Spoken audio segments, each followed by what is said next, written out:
Good evening. This is Maverick Masters coming at you with the hottest news. I'm not really ready to film today. Just really trying to motivate myself. I know I said I'd put out a video to 2 videos a week, but that just didn't happen this past couple of weeks. Not to get too in depth, we had a death in the family. Didn't really affect me at first, but I think it kind of put me into a weird funk. But here we are today, so... Finger guns. Everybody's talking about Anthem. Hasn't been a great start for Anthem. The most recent thing was a bug that was kicking players out of the game would sometimes turn their PS4 off. And then upon coming back and loading the PS4, it wouldn't come back on. So Anthem was essentially bricking PS4s. Not very great.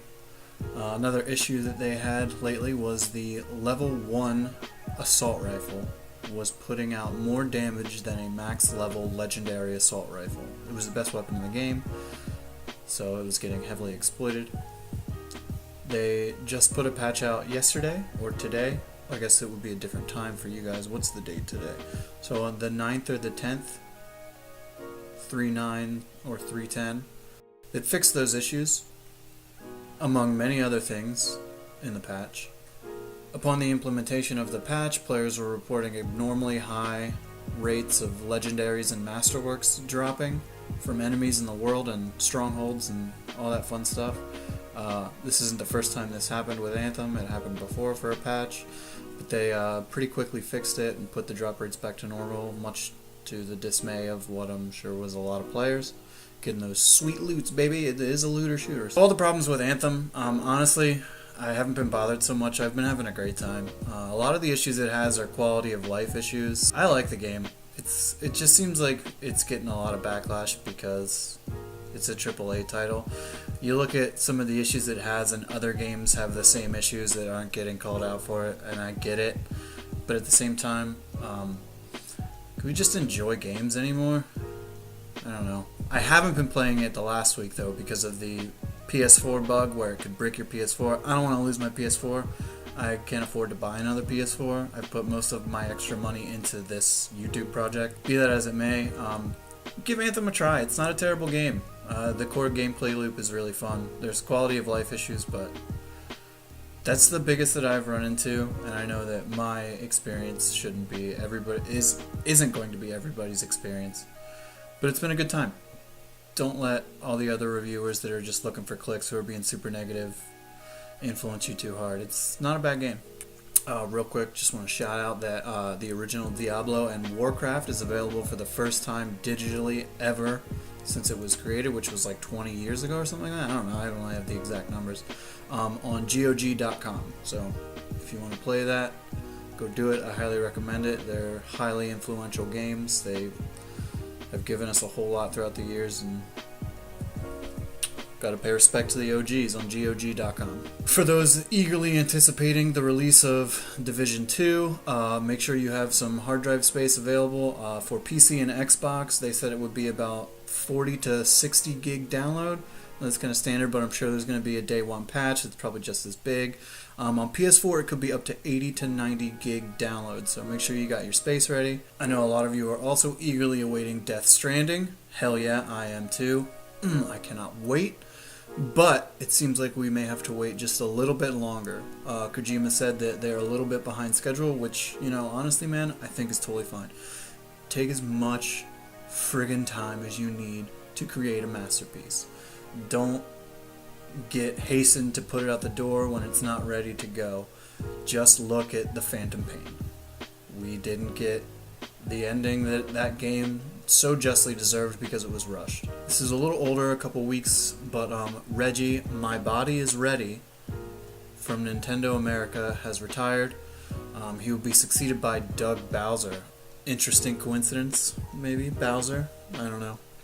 Call it what you will. But he will be definitely missed. Doug Bowser has some big shoes to fill. PS4 6.5 firmware update is allowing remote play from your iOS system, so that's pretty cool.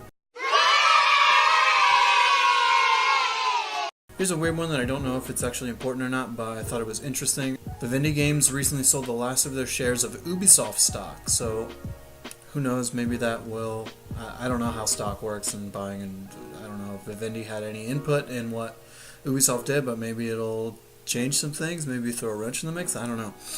Vivendi, if you remember, had some games back in the day, Spyro and Crash, so who knows what we'll see from that.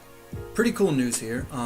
EA said specifically that with this year's E3, they're not going to do a typical EA performance. They're not going to do all the big hullabaloo and all the press conferences. Well, they'll still probably do some, and it'll still probably be pretty big, but they said they wanted to focus instead on streaming their product.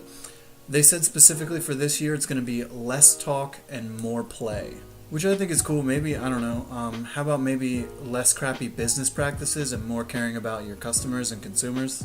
I don't know, just a thought, EA, maybe take that to heart. Devil May Cry 5 has just been smashing it out of the park with reviews. I have it, I've been playing it.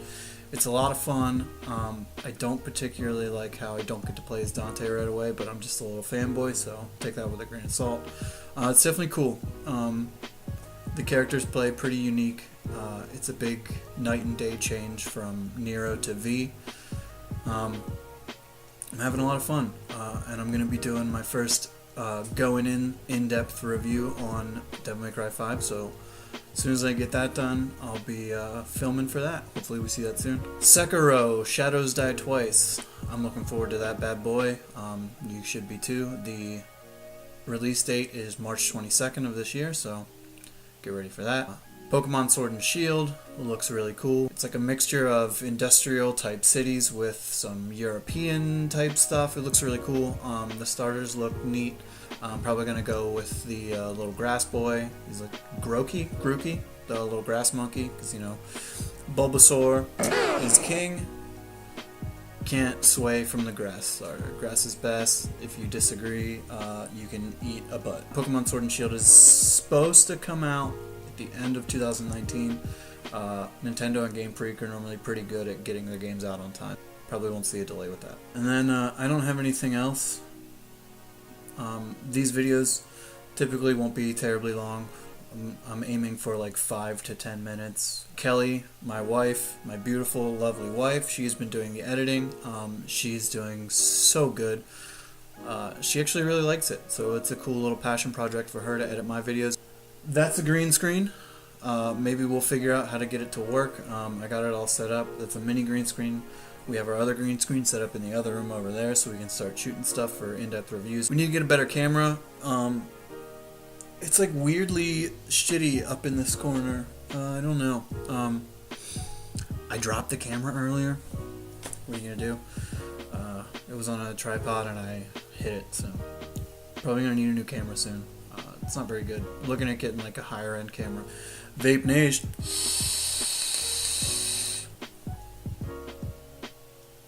I stopped smoking, so started vaping, so that's cool. A little health update. I don't know. I don't have anything else.